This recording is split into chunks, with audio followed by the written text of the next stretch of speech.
अस्सलाम वालेकुम।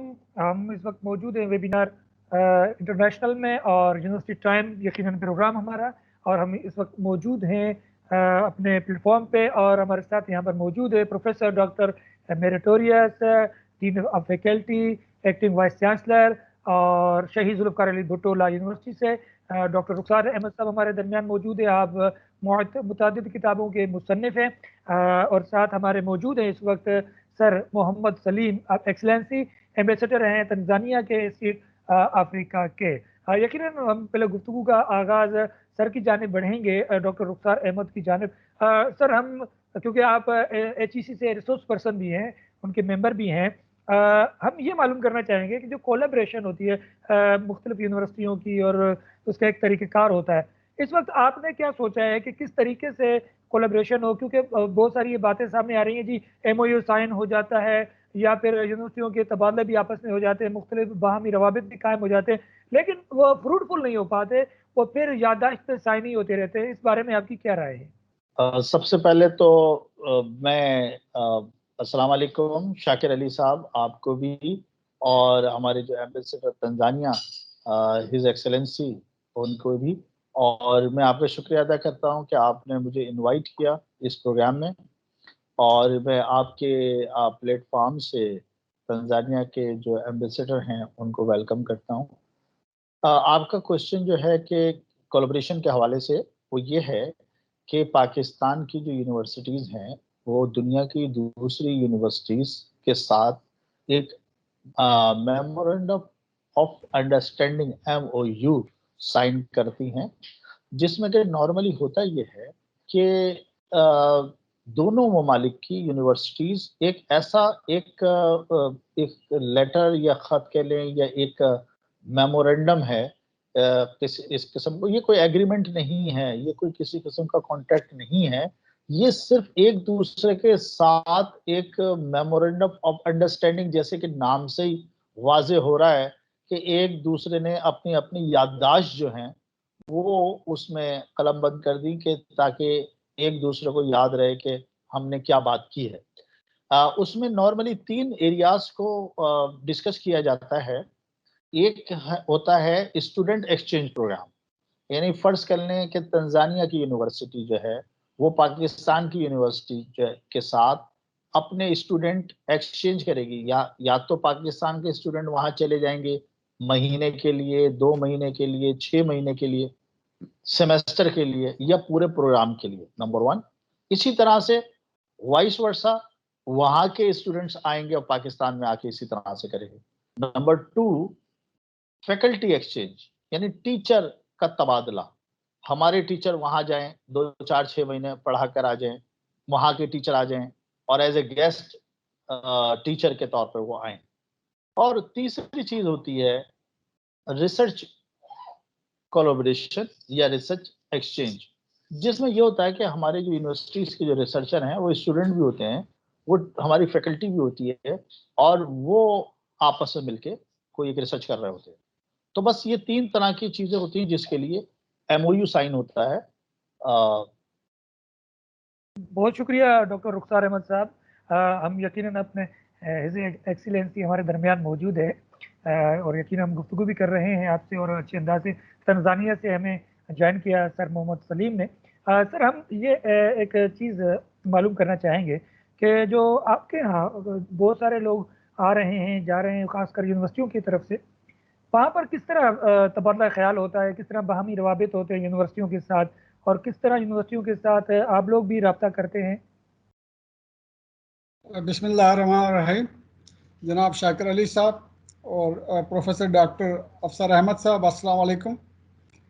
Thank you very much कि आप लोगों ने मुझे इस बड़े इम्पोर्टेंट हायर एजुकेशन कोलैबोरेशन के इस टॉपिक पे मुझे इनवाइट किया और मुझे फोरम पे लिया on behalf of being the host.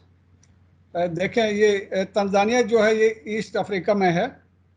ये ब्रिटिश कॉलोनी था पाकिस्तान इंडिया की तरह, और यहाँ पे 3 बड़ी कॉलोनीज थी बरतानिया की, कीनिया, तंजानिया, युगांडा। तो हमारा जो एजुकेशन कोलैबोरेशन रहा है इनके साथ, वो ड्यूरिंग लेट 70s से लेके 80s तक रहा है। ये कंट्री आज़ाद हुआ 1961 में। फिर एक यहाँ पर आइलैंड है पेम्बा एंड ज़ांज़ीबार, वो आज़ाद हुए 63 में। फिर यूनाइटेड रिपब्लिक ऑफ तंजानिया वजूद में आया 1964 में। इसके बाद इनिशियली पाकिस्तान ने काफ़ी साइंस, टेक्नोलॉजी और एजुकेशन में काफ़ी इनकी हेल्प की, और इवन आज भी हमारे जो मिनिस्ट्री ऑफ इकोनॉमिक अफेयर्स है, वहाँ पे इकोनॉमिक अफेयर्स डिवीजन का एक प्रोग्राम है, technical assistance programme for Africa. उसमें स्कॉलरशिप दिए जाते हैं हर साल अफ्रीका के ममालिक को, मेडिकल में, फार्मास्यूटिकल या फार्मेसी की डिग्री में, इसी तरह इंजीनियरिंग में। तो ये कोलैबोरेशन जाके 90s के बाद आराम आराम से या आहिस्ता आहिस्ता कम होता गया। मुझे यहाँ तंजानिया आए हुए 15 महीने हुए। आज के इस फोरम से पहले भी मेरी 2 बजे हमारे टाइम, आपके 4 बजे मेरी मीटिंग थी commission for science and technology of Tanzania के डीजी के साथ। इससे पहले महीना पहले मैं जो इनकी सबसे बड़ी यूनिवर्सिटी है, यूनिवर्सिटी ऑफ दारुस्सलाम, वहाँ उनके वाइस चांसलर से मैं खुद मिला था। 1 घंटा लंबी मेरी मीटिंग रही। फिर तंजानिया एक एग्रीकल्चरल कंट्री है और बेसिकली ये इरिगेशन बेस्ड नहीं है, एरिड एग्रीकल्चर है। क्योंकि ये इंडियन ओशन के ऊपर है, तो ज़्यादातर जो इनकी ज़मीन है वो बारानी यहाँ पे ज़राअत होती है। उसकी बेसिस पे मैंने लिखा था ministry of education, higher education commission, अपना पाकिस्तान एग्रीकल्चर रिसर्च काउंसिल को, एरिड एग्रीकल्चर यूनिवर्सिटी इस्लामाबाद को, अभी रावलपिंडी में है ये, फिर एग्रीकल्चर यूनिवर्सिटी फैसलाबाद को। लेकिन कमिंग टू द टॉपिक, जो एरियाज ऑफ कन्वर्जेंस हैं वो मैंने इनके साथ शेयर किए हैं। डॉक्टर अफसर साहब की जो यूनिवर्सिटी है, Shaheed Zulfikar Ali Bhutto university of law, doctor Rukhsar Ahmed साहब, जो इनका खूबसूरत नाम है, अच्छा अफसर साहब भी कहते हैं आप, इनका निकनेम वैसे अफसर है और रुखसार अहमद शायद नाम है। डॉक्टर साहब मैं करेक्ट कर रहा हूँ? या रुखसार, सॉरी, आपने यहाँ पे जो नाम भेजा है उसमें सॉरी फॉर द मिसस्पेलिंग। सही सही, लेकिन अफसर सही कह रहे हैं, वैसे अफसर आप सही कह रहे हैं। थैंक यू जी। तो यहाँ पे इनकी पब्लिक सेक्टर में टोटल जो है फुल फ्लेज यूनिवर्सिटीज 12 हैं तंजानिया में, प्राइवेट सेक्टर में 22 हैं। जो पब्लिक रिकग्नाइज्ड यूनिवर्सिटी कॉलेजेस हैं वो 3 हैं, प्राइवेट यूनिवर्सिटी कॉलेजेस 12 हैं। पब्लिक सेक्टर इंस्टीट्यूट्स जो हैं जो डिग्री या डिप्लोमा अवार्ड कर सकते हैं वो 3 हैं, प्राइवेट सेक्टर इंस्टीट्यूट्स वो 6 हैं। तो हायर एजुकेशन के इनके टोटल 58 बनते हैं, जिसमें से यूनिवर्सिटीज़ जो हैं वो पब्लिक सेक्टर में तकरीबन 22 बनती। Coming to the law faculty specifically, तो जो पब्लिक सेक्टर में 5 यूनिवर्सिटीज़ हैं तंजानिया में जो कि लॉ डिग्री देती हैं, और प्राइवेट सेक्टर में 14 हैं। अभी आता हूँ मैं आपकी असल जो हमारा मुद्दा है इस कॉन्फ्रेंस का, वो ये है कि कैसे कोलैबोरेशन को आगे बढ़ाया जाए। अच्छा सर, यहाँ पर एक चीज़ मैं पूछना चाहूँगा, इसी जानिब टॉपिक पे आएंगे। लैंग्वेज क्या है वहाँ पर, अरबी है या इंग्लिश है ज़्यादा? आपने जिस तरह मैंने शुरू में कहा कि ये ब्रिटिश कॉलोनी रहा, तो इनकी जो अपनी लैंग्वेज है वो है सुहेली, और जो जी, और जो इनकी सेकंड लैंग्वेज है वो हमारी तरह इंग्लिश है। ठीक है। और यूनिवर्सिटीज़ में भी English is very common as language of education या कोचिंग। तो जो निज़ाम तालीम वो सुहेली में भी है, अंग्रेज़ी में भी है। इंटरेस्टिंग बात यह है प्रोफेसर साहब के लिए कि जब ब्रिटिश कॉलोनी थी, साउथ एशियन रीजन जो था, तो उन्होंने क्या किया, वहाँ से जो सिविल प्रोसीजर कोड है और लॉ ऑफ एविडेंस, कानूनी शहादत है, और क्रिमिनल प्रोसीजर कोड जो है, वो जो साउथ एशिया में था उसी को ला के ईस्ट अफ्रीका में कट पेस्ट कर दिया। और आज भी इनके जो लॉ स्टूडेंट्स हैं वो इंडिया और पाकिस्तान और प्री पार्टीशन जो कोर्ट केसेस थे उन्हीं को, कायद आज़म मोहम्मद अली जिन्ना साहब के केसेस को और नेहरू के केसेस को यहाँ पे लॉ कोर्स के दौरान they are part of the study, उनको पढ़ाया जाता है। अब आते हैं कोलैबोरेशन की तरफ। यहाँ पे अफ्रीका में हमारी सिर्फ 15 एम्बेसियाँ हैं। गवर्नमेंट ऑफ पाकिस्तान ने 1.5 साल पहले नवंबर 2019 में एंगेज अफ्रीका पॉलिसी का अनाउंस किया। वो engage Africa policy is a whole of Pakistan project कि पाकिस्तान की गवर्नमेंट, मिनिस्ट्री ऑफ कॉमर्स, अपना ट्रेड डेवलपमेंट अथॉरिटी, इसी तरह हायर एजुकेशन कमीशन, इसी तरह एयरलाइनें, बैंक, स्कूल्स, कॉलेजेस, यूनिवर्सिटीज़, वो सब आके अफ्रीका बर-ए-आज़म पे अपनी प्रेजेंस शो करें। इस वक्त यहाँ पे जो एक कोलैबोरेशन है वो है Aga Khan medical college and university, जो कराची, जो मदर इंस्टीट्यूशन वो कराची में है, लेकिन उनके हॉस्पिटल युगांडा में भी हैं, कीनिया में भी हैं, तंजानिया में भी हैं, और वहाँ से सिर्फ मेडिकल और नर्सिंग फील्ड या फैकल्टी के लोग आ रहे हैं। तो मेरी डॉक्टर साहब से ये गुजारिश होगी कि वो इस बात पे हायर एजुकेशन कमीशन के साथ भी वो करें। जो इमीडिएट जो लो लैंग फ्रूट्स हैं या जो चीज़ हो सकती है वो ये है कि हमारे प्रोफेसर जाएं, एक सेमेस्टर पढ़ाएं, उनको वहाँ से स्कॉलरशिप दे के, या कोई जिस तरह मेडिकल डॉक्टर यहाँ पे आ रहे हैं, हार्ट स्पेशलिस्ट आ रहे हैं, आई स्पेशलिस्ट आ रहे हैं, इसी तरह फैकल्टी है। सिमिलरली इनके स्टूडेंट्स को पाकिस्तान में समर कैंप्स पे बुलाया जाए। आपकी Shaheed Zulfikar Ali Bhutto university for law वो बुलाए। और अफ्रीका में जो चूँकि डिफरेंट कंट्रीज़ हैं, मेजर लैंग्वेजेस हैं अंग्रेज़ी, फ्रेंच, पुर्तगीज़, ये पूरा बर-ए-आज़म 55 ममालिक पे मुश्तमिल है। उनमें से कई ममालिक पे बरतानिया का राज था, कई पे बाकी यूरोपियन कंट्रीज़ का। तो जो कॉमनवेल्थ कंट्रीज़ हैं वहाँ स्कोप है for collaboration with the university in law faculty खसूसन। सही डॉक्टर साहब, हम आपकी जानिब मुतवज्जे होंगे। बड़ी तफसीलन हमारे एक्सीलेंसी साहब ने प्यारे अंदाज से बल्कि बताया कि क्या क्या है वहाँ पर उस मुल्क में। आप कुछ कहना चाह रहे हैं यहाँ पर? कोई आपके पास कोई आइडिया, कोई मशवरा है कोलैबोरेशन के हवाले से?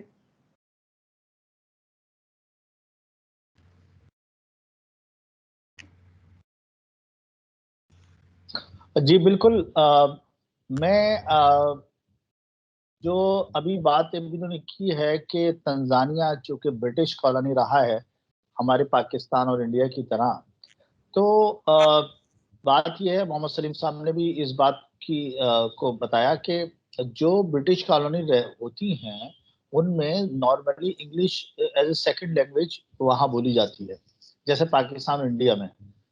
इसी तरह से अफ्रीका में भी और जो दुनिया के बहुत सारे ममालिक हैं जो जो ब्रिटिश कॉलोनी में रहे हैं, जैसे ऑस्ट्रेलिया है या मलेशिया है, तो वहाँ आज भी सेकंड लैंग्वेज इंग्लिश है। या तो वहाँ की अपनी लोकल लैंग्वेज होती है जो कि वहाँ उनकी मादरी ज़बान होती है, उसके बाद सेकंड लैंग्वेज जो यूनिवर्सिटीज़ में, कॉलेजेस में, स्कूल में पढ़ाई जाती है या नॉर्मली वहाँ लोग बोलते हैं।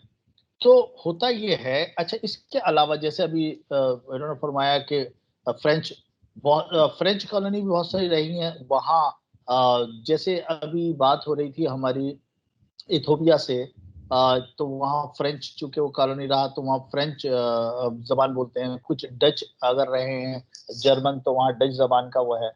तो ये जहाँ तक कोलैबोरेशन के रेफरेंस से मैं बात करूंगा तो मैं ये कहूंगा कि पाकिस्तान चूंकि पाकिस्तान में भी सेकंड लैंग्वेज इंग्लिश है और यहाँ पर ज़्यादातर यूनिवर्सिटीज़ में इंग्लिश में पढ़ाया जाता है और इंग्लिश में कॉलेज, स्कूल, यूनिवर्सिटी। तो हमारे लिए बहुत ही फिजिबल होता है, बहुत कंपेटेबल होता है कि हम ऐसी कंट्री के साथ एमओयू साइन करें कि जहाँ पर यूनिवर्सिटीज़ में इंग्लिश लैंग्वेज में एजुकेशन दी जाती है या वहाँ की जो सेकंड लैंग्वेज है वो इंग्लिश हो। तो तंजानिया इस रेफरेंस से बहुत इंपॉर्टेंट है पाकिस्तान के लिए कि वहाँ की यूनिवर्सिटीज के साथ, पाकिस्तान की यूनिवर्सिटीज के साथ कोलैबोरेशन हो सकता है। उसकी मेन रीजन यही है कि जैसे पाकिस्तान में सेकंड लैंग्वेज अगर मैं कहूँ तो गलत नहीं होगा कि इंग्लिश है।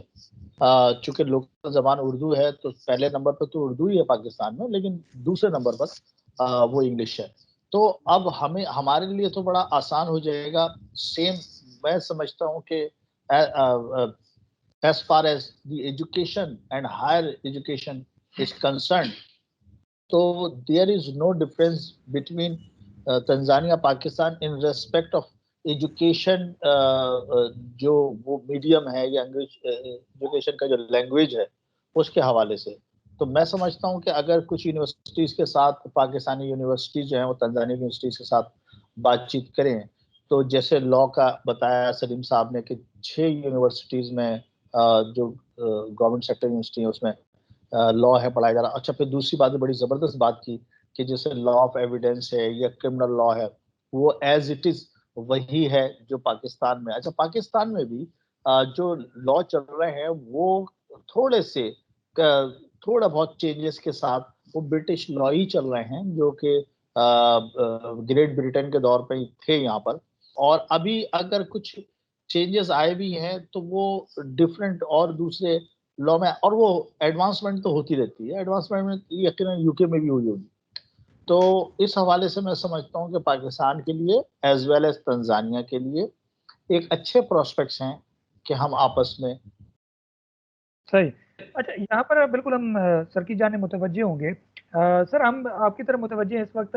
ये हमें बताइए कि जिस तरह अभी डॉक्टर साहब ने कहा कोलिब्रेशन के हवाले से तरीक़ेकार, तो इस तरह कोई ऐसा कोई सेमिनार यूनिवर्सिटी में यकीनन वहाँ होता है, तो अगर किसी तरीके से वहाँ के सेमिनार या यहाँ के सेमिनार में हम एक दूसरे की उसमें भी कोलिब्रेशन करें कि यहाँ के वफूद वहाँ पर आएँ, वहाँ के वफद यहाँ पर आएँ, क्या ऐसा मुमकिन है? इस तरह कुछ हो सकता है?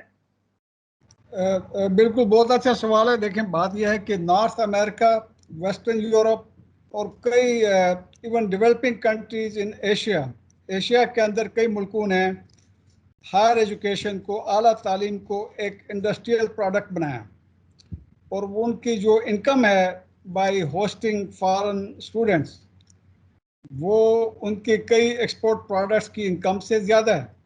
आला तालीम जो है इस वक्त, या आला सेहत के जो सहूलियात हैं, वो है एक बड़ा सोर्स ऑफ इनकम।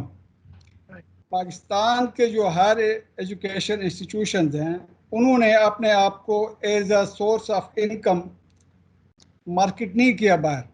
आपके पास एक रिलेटिव एडवांटेज है कि आपकी हायर एजुकेशन दुनिया में जो तरक्की पजीर ममालिक हैं, और जिस तरह अफ्रीका के बराज़म के अंदर बहुत सारे ममालिक हैं जिनकी गुर्बत या जिनका GDP, जिनकी इकनॉमिक डेवलपमेंट लेवल वो पाकिस्तान से भी काफ़ी नीचे है, जहाँ पे आप अपना जो रिलेटिव एडवांटेज है या कंपैरेटिव एडवांटेज है वो आप इस्तेमाल कर सकते हैं, और आप अपने हायर एजुकेशन सेंटर्स को, यूनिवर्सिटीज़ को, कॉलेजेस को, प्रोफेशनल इंस्टीट्यूशंस को कैपेसिटी बिल्डिंग करने के लिए अफ्रीका में आप न सिर्फ शुरू में स्कॉलरशिप दें। ये जो MOU है ये स्टेप 1 है, लेकिन MOU जो है ना सिर्फ पहला या वाहिद रास्ता नहीं है।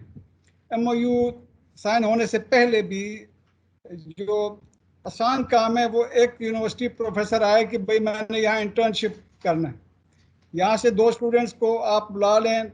जब एक स्टूडेंट आता है आपकी यूनिवर्सिटी में, उसके क्लास फेलो को यहाँ पता चलता है वो पाकिस्तान गया है, उसके घर को पता चलता है, उसके मोहल्ले में पता चलता है, उसके फ्रेंड्स, उसके स्कूल।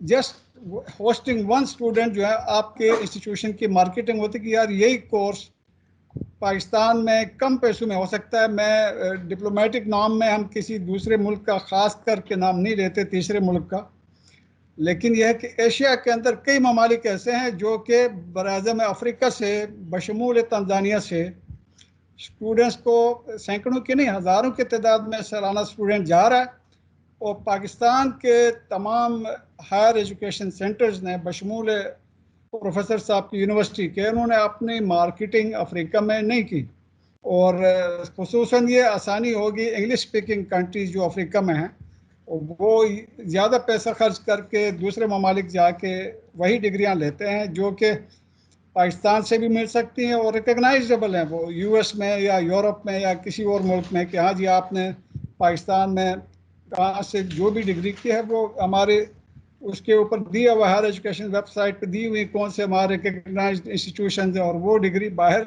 काबिल कबूल है। सही। फिर यहाँ पर एक सवाल अहम बनता है कि जिस तरह की अभी आपने कहा कि वहाँ पर स्कॉलरशिप भी हो रही है, और वहाँ आपने ये भी कहा कि अफ्रीका के हवाले से मार्केटिंग नहीं हुई, तो क्या हर यूनिवर्सिटी को इस तरह मार्केट करनी चाहिए या हर एजुकेशन को करनी चाहिए मार्केट? ये बोथ साइमल्टेनियसली। अच्छा, हर education commission is the umbrella organization और हर यूनिवर्सिटी खुद भी कर सकती है। एक प्रोफेसर जो साउथ अफ्रीका रह के है या तंजानिया रह के है, मिसाल के तौर पे एक सोशल साइंसेज के प्रोफेसर साहिबा हैं, कायद-ए-आज़म यूनिवर्सिटी में हैं, उन्होंने यहाँ पे 80 की दहाई में दारुस्सलाम यूनिवर्सिटी में पढ़ाया। उन्होंने अपने कॉन्टेक्स्ट बनाए। अभी उनके स्टूडेंट, मैं उन सारे प्लेटफॉर्म्स को यूज़ कर रहा हूँ कि how to connect Pakistani universities with Tanzania, क्योंकि तंजानिया से जब मेरे हमसाया ममालिक में लोग पढ़ने जा रहे हों और मेरे मुल्क में न जा रहे हों, जबकि क्वालिटी ऑफ एजुकेशन या स्टूडेंट के लिए जो उसका डेली उसका ख़र्चा है, उसकी tuition fee, boarding, lodging cost उतनी या उससे कम है और डिग्री उसी वैल्यू की है, तो पाकिस्तान स्टूडेंट क्यों नहीं जा रहे? अभी इंगेज अफ्रीका पॉलिसी 2019 में आई, लेकिन आज तक मुझे एक भी यूनिवर्सिटी को खत नहीं आया कि भाई हम अफ्रीका में स्टेप इन करना चाहते हैं, हमें स्टूडेंट लेके दो, या हमें फैकल्टी हमने वहाँ भिजवानी है, हमारे लिए वैकेंसी क्रिएट करो, या आप MOU की बात करें। मैं यहाँ से खुद लिख रहा हूँ और यूनिवर्सिटीज़ को। Thank you. सही। तो अच्छा, यहाँ पर एक और अहम बात आ रही है ज़हन में। तो अगर जिस तरह अभी डॉक्टर साहब ने भी कहा था कि हम लोग सब जो चीज़ें कर रहे हैं और सबसे राब्ते भी कर रहे हैं, तो अब तंजानिया के साथ किस तरह हमारा कोलैबोरेशन हो, क्या तरीक़ेकार हो? ख़ासकर अगर शहीद ज़ुल्फ़िकार अली भुट्टो यूनिवर्सिटी है, इसके अलावा दूसरी यूनिवर्सिटी हैं, वो आपसे जब राब्ता करें तो क्या तरीक़ेकार हो? ये 3 तरीके हैं आजकल जो है। एक तो यही जिस तरह हम अभी कर रहे हैं, ज़ूम मीटिंग करें। सेकंड ये है कि मैं इनको कॉन्टेक्ट शेयर कर देता हूँ, जो यूनिवर्सिटी ऑफ दारुस्सलाम है, जो लॉ फैकल्टी, उनका स्कूल ऑफ लॉ जो है उनका, और प्रोफेसर साहब का, इनके आपस में मैच मेकिंग हो। सेकंड ये है कि अगर ये यहाँ आना चाहते हैं, मैं इनविटेशन मंगवा दूंगा, या अगर ये अपने यहाँ से बुलाना चाहते हैं, अगेन मैं नाम और उनके सारी डिटेल्स प्रोवाइड करूँगा हमारी इस वीडियो कॉल के बाद। और उसके बाद they can meet and then they can explore mutually. हमारा काम है basically to establish the connection. उसके बाद बिटवीन द टू यूनिवर्सिटीज़ वो आगे कैसे बढ़ते हैं, वो आपस में देख लेंगे कि भाई क्या चीज़ डूएबल है और कैसे यूनिवर्सिटी फैकल्टी एक्सचेंज हो सकती है, स्टूडेंट एक्सचेंज हो सकते हैं, क्या स्कॉलरशिप मिल सकते हैं, क्या इंटर्नशिप्स हो सकती हैं, समर स्कूल या विंटर स्कूल हो सकते हैं। तो ये फिर इनका काम होगा। बल्कि यहाँ पर फिर डॉक्टर साहब से बात कर लेते हैं कि डॉक्टर साहब, जिस तरह की अभी सर कह रहे हैं कि स्कॉलरशिप भी हो सकती है और बहुत सारे ऐसे मामला बन सकते हैं, तो आपका क्या तरीक़ेकार होगा अगर यूनिवर्सिटी टू यूनिवर्सिटी हो? पहले बात तो मैं मोहम्मद सलीम साहब, एम्बेसडर तंजानिया, उनका शुक्रिया मैं अदा करूंगा कि 2 बातें जो अभी की हैं सलीम साहब ने। एक तो ये कि इन्होंने अपने जिस तरह के ताउन का यकीन दहानी कराई कि पाकिस्तान की यूनिवर्सिटी तंजानिया में आए, तो ये इनकी जो सपोर्ट होगी उनसे मिलवाने में, उनके साथ MOU साइन करने में और उन तक पहुंचाने में। तो मैं समझता हूँ कि ये एम्बेसडर साहब का एक न सिर्फ पाकिस्तान के लिए या पाकिस्तान की कौम के लिए, और ये चूँकि सफारत खाने में जो सफ़ीर होते हैं, तो वो, मैंने जैसे अक्सर कहता हूँ, कई महाज़ों पे लड़ रहे होते हैं, कई चीज़ों पे वो काम कर रहे होते हैं। तो इनका ये भी जो, अगर एजुकेशन के हवाले से जो तंजानिया की यूनिवर्सिटीज़ हैं, उनके साथ पाकिस्तानी यूनिवर्सिटीज़ के साथ अगर MOU साइन होते हैं, तो इसमें इसका क्रेडिट तो मोहम्मद सलीम साहब को भी जाएगा। क्योंकि जो एम्बेसीज़ हैं पाकिस्तान की, पाकिस्तान से बाहर, जैसे कि मोहम्मद सलीम साहब ये फ़राइज़ अंजाम दे रहे हैं।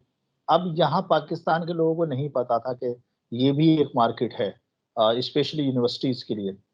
और जो बात, ये दूसरी बात जिसके लिए मैं बड़ा खुशी हुई मुझे, कि तंजानिया की यूनिवर्सिटीज़ जो हैं वो स्कॉलरशिप भी दे रही हैं।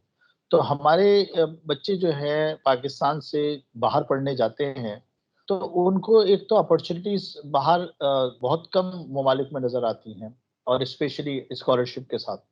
और दूसरी बात ये जो मैं कहूँगा कि बच्चों को कोई रहनुमाई नहीं है, जिसके लिए हम ये काम कर रहे हैं कि हम इस प्लेटफ़ॉर्म से कोशिश कर रहे हैं कि बच्चों तक, जो स्टूडेंट्स हैं हमारे, उन तक ये अपॉर्च्युनिटीज़ पहुँचें कि किस तरह से कौन से मुल्क में क्या पढ़ने जा सकते हैं, और अगर स्कॉलरशिप भी मिलती है तो वो तो पाकिस्तान जैसे तरक्की पजीर मुल्क के बच्चों के लिए बड़ा इम्पोर्टेंट है।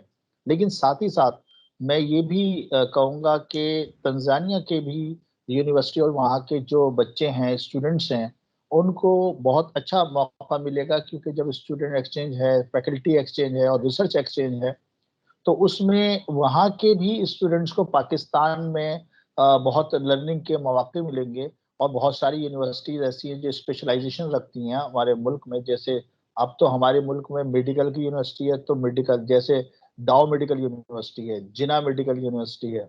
इंजीनियरिंग अगर है तो जैसे एनडीडी है, और जैसे मेहरान यूनिवर्सिटी है, वो इंजीनियरिंग की है। ऐसे ही अब अ, दुनिया में लॉ यूनिवर्सिटी, हमारी यूनिवर्सिटी दूसरे दूसरी आती है। यानी दो ही यूनिवर्सिटियां हैं पूरी दुनिया में लॉ की, एक यूके में है और एक पाकिस्तान में। अच्छा, यूके में जो है वो प्राइवेट, उसका उसका जो स्टेटस है वो प्राइवेट है, और गवर्नमेंट का ये चूंकि हमारी यूनिवर्सिटी जो है वो गवर्नमेंट सेक्टर में है, सिंध गवर्नमेंट के अंडर में ये यूनिवर्सिटी काम कर रही है। तो अगर मैं ये कहूँ तो गलत नहीं होगा कि पूरी दुनिया में गवर्नमेंट सेक्टर में वाहिद अगर कानून की यूनिवर्सिटी है तो वो ये है Shaheed Zulfikar Ali Bhutto university of law. तो इस हवाले से मैं ये कहूँगा, अच्छा, बड़ी जबरदस्त बात सलीम साहब ने की कि तंजानिया में आज भी वो लॉ चल रहे हैं। जैसे चूंकि ये ब्रिटिश कॉलोनी रहा तंजानिया, तो आज भी यहाँ पर क्रिमिनल लॉ और लॉ ऑफ एविडेंस वही है। और यहाँ यूनिवर्सिटीज में कायद आजम के केसेस को पढ़ाया जाता है, और दूसरे इंडियंस और पाकिस्तानी केसेस को पढ़ाया जाता है। तो मैं समझता हूँ कि लॉ के हवाले से हम तंजानिया के लिए, तंजानिया के बच्चों के लिए, स्टूडेंट्स को, लॉ स्टूडेंट्स स्पेशली, उसको पहली बात तो मैं अपनी यूनिवर्सिटी की ऑफर कर सकता हूँ कि हम बहुत उनको कम्पिटिटिव उस पे, अभी भी जो हमारी फीस है वो अगर हम देखें तो गवर्नमेंट यूनिवर्सिटी से भी कम है। हम स्पेशलाइज यूनिवर्सिटी हैं, और उसके बावजूद हम सेमेस्टर में 30 से 35 हज़ार रुपए, अगर हम 6 महीने का सेमेस्टर काउंट करें तो 5 हज़ार रुपए पर मंथ आप कह लें कि हम चार्ज कर रहे हैं। इससे ज्यादा तो स्कूलों की फीस होती है। तो अगर तंजानिया के स्टूडेंट्स भी आते हैं पाकिस्तान में, हमारी यूनिवर्सिटी में लॉ की स्टडी करते हैं, और फिर मैं उनके लिए, अब जैसे बड़ी अच्छी बात की सलीम साहब ने, आई कैन अप्रिशिएट कि वहाँ वो हमारे बच्चों को स्कॉलरशिप देंगे। तो एक चीज, मैं वैसे तो मुझे अप्रूव कराना पड़ेगा बीइंग अ गवर्नमेंट यूनिवर्सिटी, लेकिन मुझे यकीन है कि मैं अगर इस एक्सचेंज के हिसाब से जाऊं तो शायद 50% मैं मजीद उनको जो है वो स्कॉलरशिप के हवाले से, कि भाई अगर हमारे स्टूडेंट्स को स्कॉलरशिप दे रहे हैं तो हम भी उनके लिए फीस में कुछ कमी करवा सकते हैं।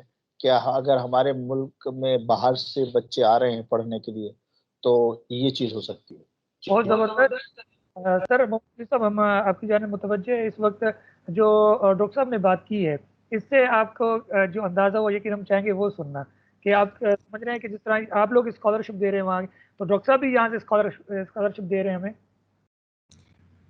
Thank you very much. मैं एक चीज़ क्लियर करना चाहता हूँ, स्कॉलरशिप से मेरा मुराद ये था कि पाकिस्तान जो है वो डेवलपिंग कंट्रीज़ को स्कॉलरशिप देता है। अफ्रीका जो है वो उसका जो लेवल ऑफ इकोनॉमिक डेवलपमेंट है और एजुकेशनल या स्पेशलाइजेशन जो है वो कदरे हमारे मुल्क के हिसाब से या रिलेटिवली उससे कम है। तो इस चीज़ की तस्हीह आई थिंक रिक्वायर्ड है कि Shaheed Zulfikar Ali Bhutto university for law वो स्कॉलरशिप दे तंजानिया को। और मेरा आखिरी लास्ट लाइन ये है कि आपकी यूनिवर्सिटी चूँकि दुनिया में द ओनली सेकंड यूनिवर्सिटी है लॉ में, स्पेशलाइज्ड यूनिवर्सिटी है, आपका टारगेट होना चाहिए जो कॉमनवेल्थ कंट्रीज़ हैं, जो ब्रिटिश कॉलोनी थे, वो जो 50-52 ममालिक हैं, उनमें से जो डेवलपिंग ममालिक हैं, जिनकी जो सोशो इकनॉमिक डेवलपमेंट या हायर एजुकेशन की जो एक्सीलेंस है वो पाकिस्तान से कम तर है, उनको आप मार्केट करें अपनी यूनिवर्सिटी। आपका जो कैचमेंट एरिया है वो है कि अगर आप अपनी यूनिवर्सिटी को इंटरनेशनली रिकग्नाइज कराना चाहते हैं, चूँकि इंग्लिश आपका लैंग्वेज है यूनिवर्सिटी की जो मॉडल ऑफ कोचिंग या टीचिंग, तो आपके पास कॉमनवेल्थ कंट्रीज के डेवलपिंग ममालिक और उसका ज़्यादातर जो मेरे ख्याल में बड़ा हिस्सा होगा वो अफ्रीका में होगा। तो आपने अफ्रीका में अपना फुटप्रिंट इस्टेब्लिश करने का ये तरीका है कि आप हर कॉमनवेल्थ कंट्री जो अफ्रीका में है उनको साल में 1 या 2 स्कॉलरशिप दें हर मुल्क को। मैं आपको ये बताता चलूँ कि इस वक्त मेरे आने के बाद पिछले 15 महीनों में 2 डॉक्टर्स यहाँ से मेडिकल डॉक्टर स्पेशलाइजेशन के लिए जा रहे हैं आगा खान यूनिवर्सिटी हॉस्पिटल कराची में।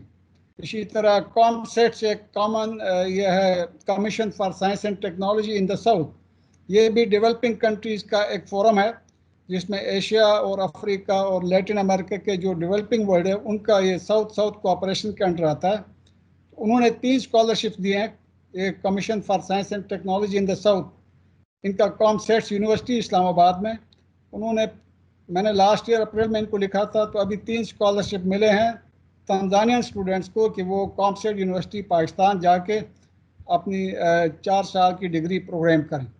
तो आई स्टैंड करेक्टेड कि अगर आप ये समझें कि यहाँ पे अफ्रीका में आपका स्टूडेंट नहीं आ रहा, ना पाकिस्तानी टूरिस्ट आ रहा है, ना बिजनेसमैन इतना एंथुजियास्टिक है, ना आपके यूनिवर्सिटीज़ या गवर्नमेंट के डेलीगेशन मतलब वो भी नहीं जाना चाहते, तो आपसे ये दरख्वास्त है कि आपके पास एक स्पेशलाइज्ड इंस्टीट्यूशन है, डॉक्टर साहब आप आपके अफ्रीका में दरख्वास्त मार्केट करें। जिस तरह मोहम्मद सलीम साहब कह रहे हैं, ये दरख्वास्त किस तरह कबूल की जाएगी, क्या तरीक़ेकार होगा? नहीं, मैं तो इसको दरख्वास्त नहीं समझूंगा। सलीम साहब तो इसमें पार्टिसिपेशन कर रहे हैं, न सिर्फ पाकिस्तान के लिए बल्कि तंजानिया की कैसे कहते हैं प्रॉस्पेरिटी के लिए, खुशहाली के लिए, वहाँ के बच्चों की एजुकेशन के लिए, क्योंकि ये अगर काम होगा तो ये विन विन सिचुएशन है बेसिकली। इसमें दोनों मुल्कों का फायदा है, जिसे कहते हैं ना विन और लूज सिचुएशन नहीं है, दोनों मुल्कों का फायदा। तो मोहम्मद सलीम साहब की तो वैसे prime responsibility being ambassador of Pakistan, तो वो पाकिस्तान के ही हक के लिए, पाकिस्तान के इंटरेस्ट में काम करना है। लेकिन बात ये होती है ना, काम कोई सा भी हो वो विन विन सिचुएशन का हो कि दोनों तरफा फायदा होना चाहिए, तो वो चीजें लॉन्ग टर्म भी चलती है। तो बात यही है कि यस ऑफ कोर्स ये बड़ी जबरदस्त बात की है, और मुझे ये बात मेरे जहन में नहीं थी, लेकिन ये अभी आपने इसकी निशानदेही की है, सलीम साहब ने कि जो कॉमनवेल्थ कंट्रीज हैं पाकिस्तान के यूनिवर्सिटीज को उनको टारगेट करना चाहिए, क्योंकि एक तो लैंग्वेज का जो इशू आता है ना, ये पूरी दुनिया में है। देखिए ना, इंग्लिश हर मुल्क में नहीं चलती है, इंग्लिश सिर्फ उन्हीं ममालिक में चलती है कि जहां ब्रिटिश राज रहा है। तो और बाकी जहां पर फ्रेंच कॉलोनीज हैं वहां फ्रेंच चलती है। आज भी अमेरिका कनाडा में देख लें, इंग्लिश से ज्यादा फ्रेंच चलती है। बहुत सारे अफ्रीकी ममालिक हैं वहाँ फ्रेंच है, तो या फिर अरबी है। तो मैं समझता हूँ कि यस ऑफ कोर्स तंजानिया एक अच्छी मार्केट है इस हवाले से पाकिस्तान के लिए, और पाकिस्तान भी तंजानिया के लिए एजुकेशन के हवाले से, क्योंकि बोथ कंट्रीज की जो एजुकेशन का जो जो वो है ना, वो इंग्लिश में है। अब जैसे अफ्रीका का, अभी मैं देख रहा था कि मोरक्को में भी इंग्लिश नहीं है, मोरक्को में अरबी चलती है, अफ्रीका ही है। उधर हमने इथोपिया से बात की, वहां फ्रेंच चलती है। किसी और कंट्री से बात करेंगे तो वहां कुछ और है। तो लेकिन ये कि तंजानिया एक अच्छी मार्केट हो सकती है, एजुकेशन मार्केट पाकिस्तान के लिए, और इसी तरह तंजानिया के स्टूडेंट्स को भी फायदा पहुंच सकता है कि अगर वो पाकिस्तान आए। तो सर ये हम मालूम करना चाहेंगे मोहम्मद सलीम साहब से कि सकाफती सरगर्मियाँ क्या हैं खासतौर तंजानिया में, पाकिस्तान की वहाँ पर इस वक्त? देखें, सकाफती तौर पे चूँकि ये पूरा रीजन ईस्ट अफ्रीका और साउथ एशिया ब्रिटिश कॉलोनी था, बहुत सारे लोग पिछली सदी में 1900 के अवाइल में यहाँ आए। ये मुंबई से लेकर कराची तक का जो रीजन था, यहाँ पे हमारी मेमन कम्युनिटी बहुत है। यहाँ पे कच्ची स्पीकिंग लोग जो मकरान कोर्ट से लेके मुंबई पोर्ट तक दरमियान में जितना आपका रहीम की बाज़ार, थर पार्कर, अहमदाबाद, पूरा एरिया, यहाँ पे हमारे इस्माइली कम्युनिटी बहुत ज़्यादा है। तो उस ज़माने में जब अनडिवाइडेड अनपार्टीशन साउथ एशिया था, तो उसके जो बिजनेस कम्युनिटी वो युगांडा, कीनिया, तंजानिया में अभी भी 3rd, 4th, 5th जनरेशन लोग यहाँ हैं। और यहाँ पे इस वक्त पाकिस्तानी स्टूडेंट जो हैं, जो पाकिस्तानी फैमिलीज़ के बच्चे हैं, वो यूनिवर्सिटी में तंजानिया में 20-25 होंगे। इसी तरह तंजानियन स्टूडेंट्स पाकिस्तान में, मैंने आपको पहले बताया, जो सिर्फ स्कॉलरशिप पे गए वो सिर्फ 5 लोग हैं। तो 5 के अलावा किसी ने यहाँ पे आके अपने, हमारे हमसाया ममालिक को यहाँ पे एजुकेशन एक्सपो करते हैं। उनके हॉस्पिटल यहाँ आके अपना फ्री मेडिकल कैंप लगाते हैं। उसके बाद कहते हैं जी आपका मसला जो है ना वो कॉम्प्लिकेटेड है, अभी आप आए हमारे उधर, हम आपका इलाज करके 2 हफ्ते में आपका ऑपरेशन भी करेंगे। और उसमें ज़ाहिर है वो मेडिकल टूरिज़म उसको मैं कहूँगा। तो इसी तरह एजुकेशन टूरिज़म जो है ये एक बहुत बड़ा एसेट है। और मैं आपके बाकी प्रोग्राम जो आपने बाकी पाकिस्तान एम्बेसडर्स के साथ किया, मैं सुन रहा था, कई कंट्रीज ऐसे हैं दुनिया में जिन्होंने एजुकेशन को as an industrial product sell किया है और उससे इनकम जनरेट कर रहे हैं। और आपकी तो एक स्पेशलाइज्ड यूनिवर्सिटी और दुनिया में सिर्फ दूसरा ऐसा इंस्टीट्यूशन है जो कि यूके के बाद पाकिस्तान में। तो उसकी उस लेवल पे फिर मार्केटिंग भी चाहिए, उस लेवल पे आपका इंटरनेशनल एक्सपोजर होना चाहिए। और आपके 52 कंट्रीज़ तो कॉमनवेल्थ का आपके पास ये है। इसके अलावा जो भी डेवलपिंग कंट्रीज़ हैं, आपका सबसे बड़ा एडवांटेज ये है कि आपकी tuition cost, boarding lodging cost और साल का एक स्टूडेंट का जो खर्चा है वो रिलेटिवली कम है, बजाय इसके कि आप किसी तरक्की याफ्ता मुल्क में जाके पढ़ें। तो वो स्टूडेंट की जो आपकी यूनिवर्सिटी की डिग्री है उसकी इतनी ही वैल्यू है। तो ये चीज़ मार्केट करने के लिए मैं एज एम्बेसडर ऑफ पाकिस्तान, मेरे से what ever cooperation you need, I am just a call away. आप लोगों के पास मेरा व्हाट्सएप नंबर भी है, ईमेल एड्रेस हाई कमीशन के हैं। आप जो प्रपोजल भेजेंगे उस पर I will be on the, you will see me fourth coming इंशाल्लाह। अगेन मैं शुक्रिया अदा करूंगा सलीम साहब का कि सलीम साहब ने जिस तरह से अपने कंट्रीब्यूशन, अपनी पार्टिसिपेशन का यकीन दिलाया कि वो हमारा साथ देंगे, तो उसका मैं शुक्रिया अदा करता हूँ। सर आखिर में थैंक यू वेरी मच। आप सीरीज कर रहे हैं, आप सब एम्बेसडर्स के साथ करें। और मेरी रिकमेंडेशन होगी कि आप अगले जो भी आप पैनल डिस्कशन करेंगे उसमें आप हायर एजुकेशन कमीशन के एक सर्विंग बंदे को भी उस पर रखें ऑन कॉल।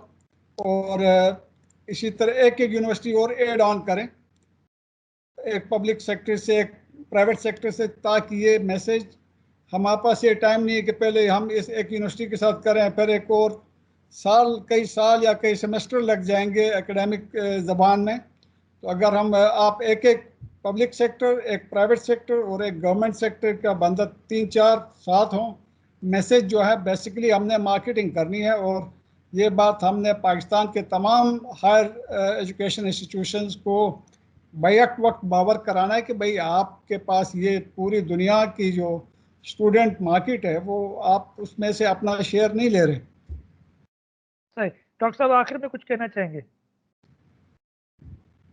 बस इतना ही कहूँगा कि जो बात की हायर एजुकेशन कमीशन की, तो मैं HEC का रिसोर्स पर्सन हूँ और मैंने HEC के लिए फ्रीलांसर जिसे कहते हैं या अपने तौर पे जो भी मैंने काम किया है, हायर एजुकेशन कमीशन आज भी मुझसे रिसोर्स पर्सन वही होते हैं कि जो किसी भी कमीशन के, किसी भी इदारे के वो पेरोल पे नहीं होते।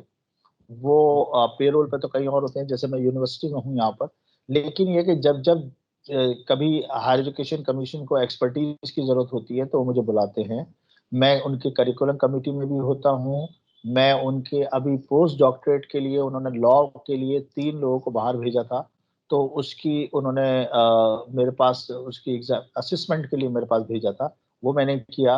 मैं डिफरेंट इनके जो प्रोजेक्ट्स होते हैं, जहाँ जहाँ इनको जरूरत पड़ती है, मैं उसमें हाजिर होता हूँ।